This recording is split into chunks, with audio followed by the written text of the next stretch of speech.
بسم اللہ الرحمن الرحیم۔ معزز ناظرین سامعین، انبیاء کرام امت، انسانیت، لوگوں اور خدا کے درمیان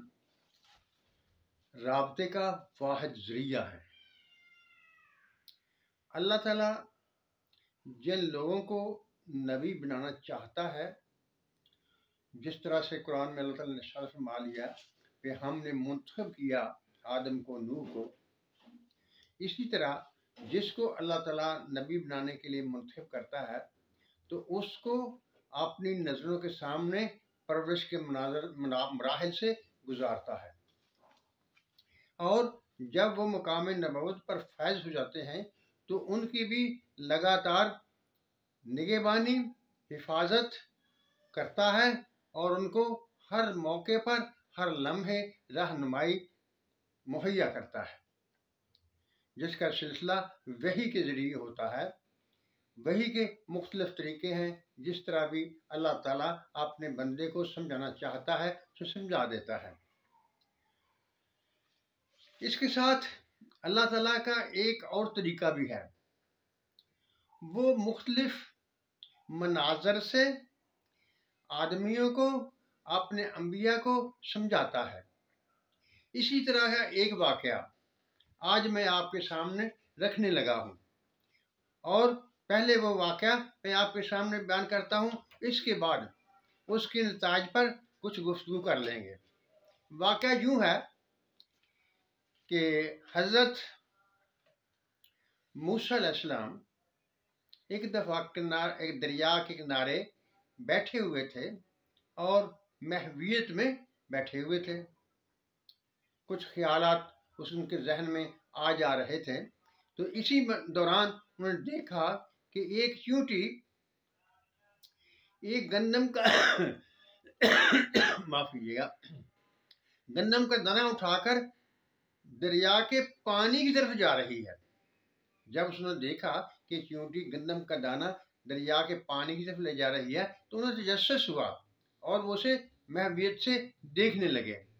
جب وہ چیونٹی پانی کے کنارے پر پہنچی تو دریا میں سے ایک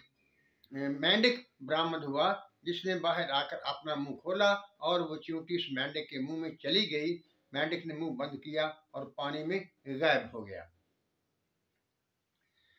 پھر تھوڑی دیر بعد وہی مینڈک پانی کے کنارے پر آیا، اس نے اپنا منہ کھولا تو چیونٹی کو باہر نکل گئی۔ حضرت موسیٰ علیہ السلام نے چیونٹی سے پوچھا، کیونکہ حضرت موسیٰ علیہ السلام کو تمام جانوروں کی بولیاں آتی تھی، اللہ تعالیٰ نے بولیاں سکھائی ہوئی تھی، اس لیے انہوں نے چیونٹی سے پوچھا کہ یہ تم کدھر گئی تھی، کیا کام تھا تمہارا؟ تو اس چیونٹی نے بتایا کہ اللہ تعالیٰ نے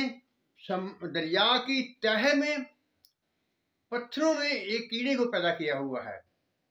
جس کا رزق پہنچانا اللہ تعالیٰ نے میرے ذمہ لگایا ہوا ہے۔ میں وہ گندم کا دانہ لے کر آتی ہوں اور ادھر سے مینڈک آ جاتا ہے، وہ میں اپنا منہ کھولتا ہے، میں اس کے منہ بیٹھ جاتی ہوں، وہ مجھے لے کر پانی کی تہہ تک اس کیڑے تک پہنچتا ہے، میں اس کے منہ سے نکل کر وہ گندم کا دانہ اس کے پاس رکھ آتی ہوں اور پھر دوبارہ مینڈک کے منہ میں بیٹھ جاتی ہوں تو مینڈک مجھے باہر پھینک دیتا ہے، باہر لے آتا ہے۔ یہ واقعہ تھا جس کا میں نے آپ کے سامنے ذکر کیا، لیکن اب اس کے نتائج کو دیکھتے ہیں۔ دیکھیے، وہ رب العالمین ہے، ہر کائنات کو وہ اس کی ضرورت کے مطابق اسباب مہیا کرتا ہے۔ وہ جو دریا کی تہہ میں پتھروں کے نیچے وہ کیڑا تھا، اس کا رزق کا بندوبست بھی اس نے کر دیا۔ اب جب وہ چیونٹی واپس آئی، اس نے کہانی سنائی تو حضرت موسیٰ علیہ السلام نے اس کو پوچھا، جب تم اس کو یہ گندم کا دانہ دے کر آتی ہو تو وہ کیڑا کوئی بات بھی تم سے کرتا ہے؟ تو اس نے کہا، ہاں، جب میں اسے یہ اس کا رزق پہنچا کر آتی ہوں تو وہ اللہ تعالیٰ سے دعا کرتا ہے اور کہتا ہے کہ اے اللہ، جیسا تو نے مجھے رزق دیا، میرے رزق کا بندوبست کیا، اسی طرح اپنی تمام مخلوق پر اپنی رحمتوں کی بارش کرتا رہے،